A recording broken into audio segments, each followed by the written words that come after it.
Break के बाद स्वागत है आपका। टेस्ट क्रिकेट में लगातार बढ़िया प्रदर्शन कर रहे ऑफ स्पिनर आर अश्विन ने अपने ऑलराउंड परफॉर्मेंस से आईसीसी रैंकिंग में लंबी छलांग लगाई है। कोलकाता टेस्ट में कुल 5 विकेट चटकाने के साथ साथ शानदार सेंचुरी लगाने वाले आर अश्विन ने ऑलराउंडर की रैंकिंग में बादशाहत हासिल कर ली है और इस तरीके से गेंद और बल्ले के इस जादूगर ने दुनिया के दिग्गज ऑलराउंडर्स को पीछे छोड़ दिया है। मजा आ गया इस यंगस्टर का। वेस्टइंडीज के खिलाफ बड़ी जीत हासिल करने में अहम भूमिका निभाने वाले आर अश्विन ने आईसीसी की ऑलराउंडर रैंकिंग में भी अपना परचम लहरा दिया है और वो बांग्लादेश के शाकिब उल हसन और साउथ अफ्रीका के जैक कैलिस जैसे दिग्गजों को पीछे छोड़कर टॉप पर काबिज हो गए हैं। अश्विन ने एक लंबी छलांग लगाते हुए सबसे ज्यादा 405 रेटिंग पॉइंट्स हासिल किए। 1 और 1 11 हो जाते हैं। उत्पादन शक्ति 10 गुना हो गई क्योंकि सहयोगी प्रक्रिया साइड हीरो बन के उभरे। जबकि दूसरे नंबर पर मौजूद शाकिब उल हसन के 362 रेटिंग पॉइंट्स हैं। शाकिब पिछले कई महीनों से अपने लगातार बढ़िया प्रदर्शन के दम पर दुनिया के टॉप ऑलराउंडर बने हुए थे।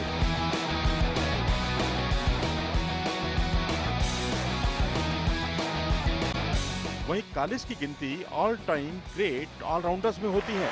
Squeezed away, back with a square by Cullis. बल्लेबाजी में तो उनकी तुलना सचिन तेंदुलकर, रिकी पॉन्टिंग और ब्रायन लारा जैसे दिग्गजों से होती है। वहीं गेंदबाजी में भी उनका शुरू से ही जलवा रहा है। इसके बावजूद पिछले कुछ महीनों से लगातार अपनी बॉलिंग और बैटिंग का जलवा दिखा रहे अश्विन अब इन दोनों दिग्गजों पर भारी पड़ने लगे हैं। कोलकाता टेस्ट में भी अश्विन ने अपनी शानदार गेंदबाजी से जहां कुल 5 विकेट चटकाए, वहीं अपनी दमदार बल्लेबाजी से वेस्टइंडीज की उम्मीदों पर पानी फेर दिया। एक वक्त मुश्किल में फंसी भारतीय बल्लेबाजी को अश्विन ने न सिर्फ संकट से उबारने में मदद की, बल्कि अपनी सेंचुरी पूरी करके ये भी साबित कर दिया कि उन्हें बल्लेबाजी की कला में भी महारत हासिल है। उनके सामने चाहे तेज गेंदबाज हों या स्पिनर्स, हर गेंदबाज का उन्होंने डटकर सामना किया और काफी आसानी से शॉट्स लगाए। अपनी सूझबूझ भरी पारी के दौरान एक मजे हुए बल्लेबाज की तरह क्रीज पर टिककर उन्होंने बल्लेबाजी की और एक बार फिर साबित कर दिया कि वो हालात के मुताबिक खुद को ढालना बखूबी जानते हैं।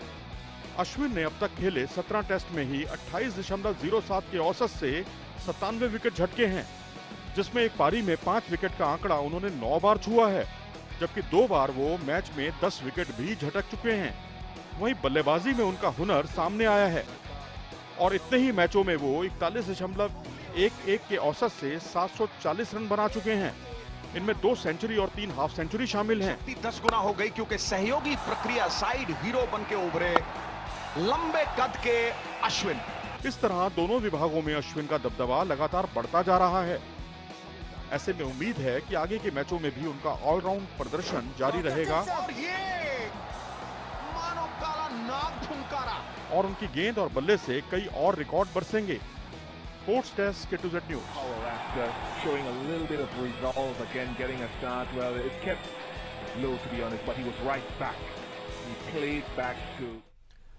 तो वैसे तो सचिन तेंदुलकर ने अपनी दमदार बल्लेबाजी से भारत की ज्यादातर जीतों में अहम भूमिका निभाई है, लेकिन बड़ी जीतों में उनका रिकॉर्ड शानदार रहा है। टीम इंडिया ने अब तक कुल 30 टेस्ट मुकाबलों में विरोधियों को पारी के अंतर से हराया है। उनमें से ज्यादातर जीतों में सचिन के बल्ले का एक बड़ा रोल रहा है। यानी कहा जा सकता है कि जब भी सचिन का बल्ला चला तब टीम इंडिया को बड़ी जीत हासिल हुई है।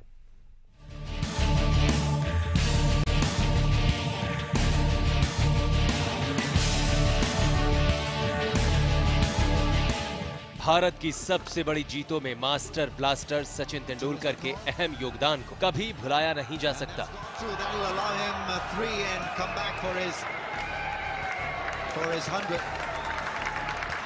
Little man will take his helmet off, raise his bat, his 33rd Test match 100. आमतौर पर सचिन का बल्ला जब भी बोला है, टीम इंडिया को बड़ी जीत हासिल हुई है।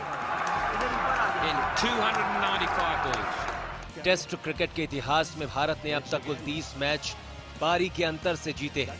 इनमें से 24 जीत में सचिन शामिल रहे। जिन 6 बड़ी जीतों में सचिन नहीं थे, उनमें से 5 मैच उनके टेस्ट डेब्यू से पहले के हैं, जबकि 2005 में जिम्बाब्वे के खिलाफ बुलावायो टेस्ट में वो इंजरी की वजह से नहीं खेल पाए थे। जिन 24 बड़ी जीतों में सचिन शामिल हुए, उनमें उनका परफॉर्मेंस लाजवाब रहा है। इन 24 टेस्ट की 24 पारियों में सचिन 93.66 के शानदार औसत से कुल 1967 रन बनाए हैं, जिनमें 8 सेंचुरी और 6 हाफ सेंचुरी शामिल हैं। 6 it is and 100 for Sachin Tendulkar, second of the series and the 51st of his career. इसमें बांग्लादेश के खिलाफ एक डबल सेंचुरी भी शामिल है। That could be it. That's a world record. And number 37 for Tendulkar in Test match cricket. 2004 में खेले गए इस मैच में भारत ने बांग्लादेश को पारी और 140 रनों से हराया था। टेस्ट क्रिकेट में भारत की सबसे बड़ी जीत में भी सचिन का अहम योगदान रहा है। 2007 में भारत ने बांग्लादेश को पारी और 239 रनों से हरा दिया था। ढाका में खेले गए इस मैच में सचिन ने 122 रन की नॉट आउट पारी खेली थी। Number 37 for Tendulkar in Test match cricket.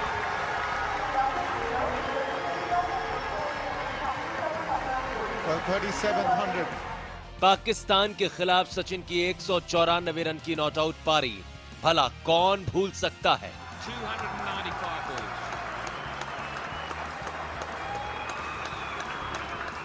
2004 में खेले गए इस मुकाबले में भारत ने पाकिस्तान को पारी और 52 रनों से हराया था। बड़ी जीतों में इंग्लैंड के खिलाफ भी सचिन का बल्ला खूब चला है।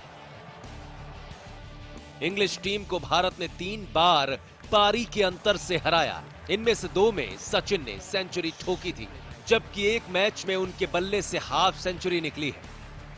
टेस्ट खेलने वाले सभी देशों को भारत ने कभी ना कभी पारी से जरूर हराया और उन मुकाबलों में सचिन के बल्ले ने भी विरोधियों को बैक फुट पर धकेला है। सचिन बेशक अब क्रिकेट को अलविदा कह रहे हों, लेकिन उनकी ये यादगार पारियां आने वाली पीढ़ियों को हमेशा प्रेरणा देती रहेंगी।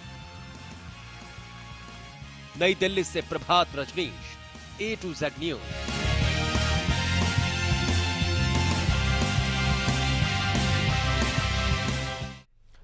और 15 नवंबर को रिलीज हो रही रामलीला के नाम को लेकर विवाद खड़ा हो गया है। लखनऊ में इस फिल्म के खिलाफ सिनेमेटोग्राफर एक्ट 1952 के तहत सेंसर बोर्ड में एक याचिका दायर की गई है। याचिका में फिल्म के निर्माता संजय लीला भंसाली पर आरोप लगाया गया कि उन्होंने इस फिल्म के जरिए हिंदुओं की धार्मिक भावनाओं को आहत किया है। फिल्म में भगवान राम के नाम का मजाक बनाया गया है। आरोप है कि फिल्म के ट्रेलर में ही कई अश्लील संवाद और अंतरंग सीन हैं जो कि हिंदुओं की भावनाओं को आहत करते हैं। पिछले दिनों इलाहाबाद हाईकोर्ट ने इस फिल्म के खिलाफ एक याचिका पर गेंद सेंसर बोर्ड के पाले में सरका दी थी। मेरी मर्दानगी के बारे में आप गांव की मैगजी भाई रिपोर्ट अच्छी मिलेगी। और कॉमेडी नाइट्स विद कपिल के प्रेजेंटर कपिल शर्मा जल्द ही बॉलीवुड की एक फिल्म में अपने एक्टिंग करियर की शुरुआत कर सकते हैं। उन्होंने टीवी के जाने माने डायरेक्टर राजीव ढींगरा एक कॉमेडी फिल्म के लिए अप्रोच किया है राजीव ने कपिल को। राजीव इससे पहले the great Indian laughter challenge season 4 और कॉमेडी सर्कस के एक शो को डायरेक्ट कर चुके हैं। और इसी फिल्म के एक अन्य लीड रोल के लिए नवाजुद्दीन सिद्दीकी से भी संपर्क किया गया है। फिलहाल फिल्म का टाइटल अभी तक तय नहीं है, लेकिन राजीव ढींगरा ये खुलासा जरूर करते नजर आए कि 3 मित्रों की कहानी पर आधारित एक कॉमेडी फिल्म होगी ये, जिसमें एक सोशल मैसेज दिया जाएगा।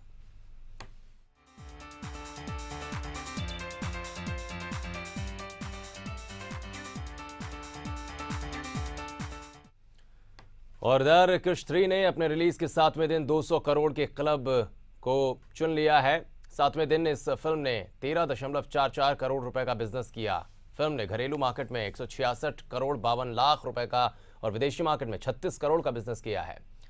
और इस कामयाबी के साथ ये फिल्म आमिर खान की 3 इडियट्स और शाहरुख खान की चेन्नई एक्सप्रेस की श्रेणी में भी शामिल हो गई है। चेन्नई एक्सप्रेस के नाम केवल 4 दिन में 100 करोड़ का आंकड़ा छूने का रिकॉर्ड दर्ज है, जबकि क्रिश 3 को इसके लिए 1 दिन ज्यादा लगा।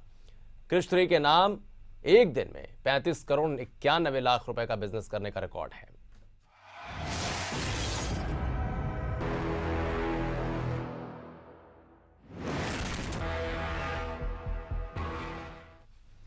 तो इसी के साथ खबरों में फिलहाल बस इतना ही। आप बने रहिए A-Z न्यूज़ के साथ, क्योंकि खबर एक मिशन है।